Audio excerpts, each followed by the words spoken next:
Alors bonjour à tous, aujourd'hui nouvelle vidéo sur la C6. Comme vous savez, j'ai pris la C6 pour aller dans le Doubs ce week-end. Donc, je suis parti hier, je suis revenu aujourd'hui.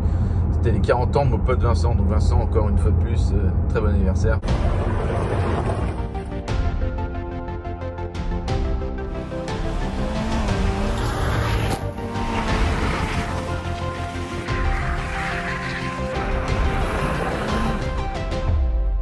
C'est bien marré hier. Et l'occasion a été de faire tourner un peu la C6 qui tourne très peu parce que bon, j'habite en ville, je me sers très rarement de la C6 et quand je m'en sers c'est pour faire des grands trajets. Et dernièrement j'ai beaucoup roulé avec la BX et aussi avec les 205. Donc du coup la C6 c'est un peu resté au garage. Donc cette petite vidéo nous permet de parler d'un point, important sur ces C6, c'est qu'on a de temps en temps des anomalies qui apparaissent furtivement et qui disparaissent aussi vite. C'est-à-dire des anomalies anti-pollution. Ça peut être tout et de rien, je vous en ai déjà traité pas mal sur cette chaîne, c'est-à-dire des anomalies dues au FAP, au machin, au truc. Et là, je vais vous parler des débitmètres d'air, parce que je pense que c'est important d'en parler. La voiture, j'ai remarqué qu'elle avait... Hier, il faisait très humide, il a plu toute la journée et la route a été dégueulasse jusqu'à arriver chez Vincent. Et la voiture, je sentais qu'elle avait, sur certaines phases, un peu de mal à... Elle donnait pas... Comme si elle saccadait un petit peu, pas saccadée, mais bon, elle avait pas une accélération linéaire comme d'habitude. Et je pense que c'est mes débitmètres. Donc cette vidéo permettra de vous montrer comment nettoyer. Alors j'espère que je pourrai les nettoyer, hein, parce que les débitmètres d'air ça change aussi, mais ça se nettoie. C'est des débitmètres d'air qui sont assez onéreux sur la C6, ça vaut à peu près 150 balles, il y en a deux. Donc si je peux faire l'économie de 2 débitmètres en les nettoyant, ça serait pas mal. Donc quand on sera arrivé, je vais passer la tablette pour vérifier les défauts qu'elle a. Je vois bien un débitmètre d'air. Elle me mettra EGR parce que je les ai virés. Mais les EGR mettent un voyant au tableau de bord mais ne me font pas des saccades. Ça c'est sûr et certain. Et là, les saccades, je pense que c'est mes débitmètres d'air. Donc on va regarder ça. Quand je serai à la maison, on branche la bagnole. Ça va me mettre débitmètres d'air. Je l'ai démontré et on regardera ce qu'on peut faire. Voilà. Allez, à tout à l'heure. Donc je viens d'arriver. La voiture est là. Et on va s'occuper de regarder ces pièces qui se situent exactement là. Elles sont là. Ils sont là nos 2 débitmètres. Ici et ici. Donc ils sont assez faciles à, je pense, à démonter. Là, ça tient avec 2 vis. C'est même pas du cruciforme, je pense. On va voir, c'est du BTR. Il doit y avoir 2 vis par machin. Je vais les déposer. Je vais déposer le cache là, comme ça. Et je vous reprends après. On va déjà regarder les codes défauts. Donc j'ai sorti le petit, hein. Voilà, l'autre contrôle. Je vais pas sortir le gros pour ça. Donc ça va réfléchir et je vais vous trouver les codes. Donc ce qu'on va faire, c'est on va lire les codes défauts. Voilà. Donc on a une Citroën. Et va nous trouver les codes défauts. Alors, vous voyez, on a débitmètre d'air. Débitmètre d'air. Voilà. Et tout est lié. Ben EGR, c'est ce que je vous avais dit tout à l'heure. Donc je vais prendre tous ces codes et puis après je vais regarder ce que ça veut dire. Bon alors voilà, j'ai principalement 5 défauts. P010F, donc P010F c'est un problème sur un des 2 débitmètres. Voilà. Qui débouche sur un deuxième P0104.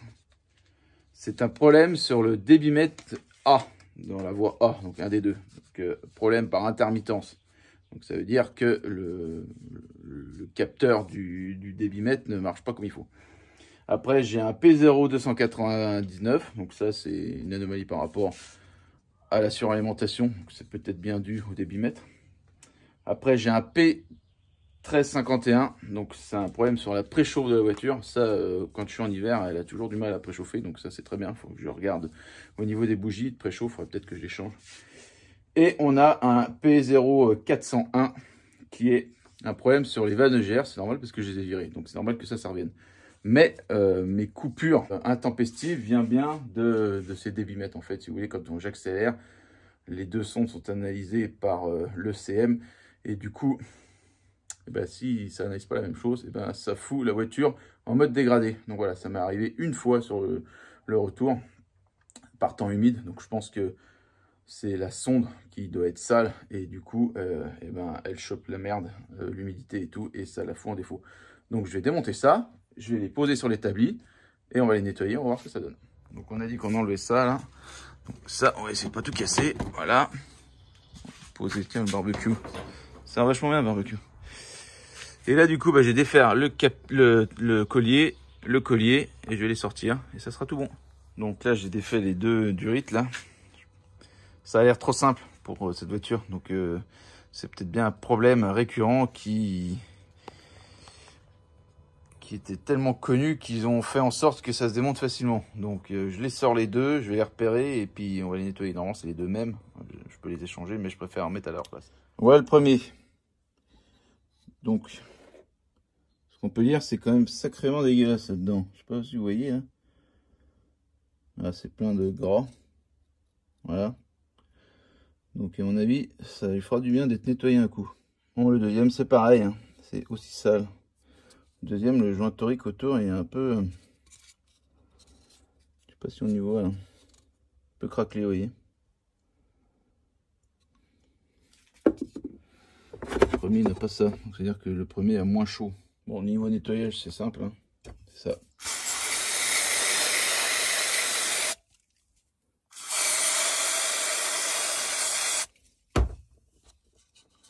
Tac. Alors on va dire que c'est pas bien de le faire avec du nettoyant fin. En attendant le nettoyant fin, je le nettoie bien.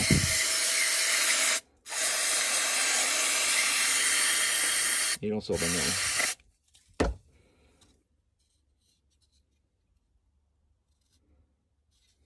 Pas de soufflette. Je ne mettrai pas de soufflette après. Coup de pinceau. Faut pas toucher la sonde. Et puis c'est bon. Bon, nettoyer. Ça nous donne ça. Ouais, c'est quand même nettement plus propre. Voilà. Mis un coup de graisse silicone sur le joint. Et je remets en place. Bon voilà, tout est remonté. Tout est nettoyé et dégraissé. J'ai regraissé quand même les joints. Parce qu'ils n'étaient pas bien beaux les joints. Et ben du coup on va la mettre en route. Puis on va voir ce qui se passe. Il n'y a plus qu'à aller faire un tour et puis voir si ça ressort déclenche. Bon allez, c'est parti.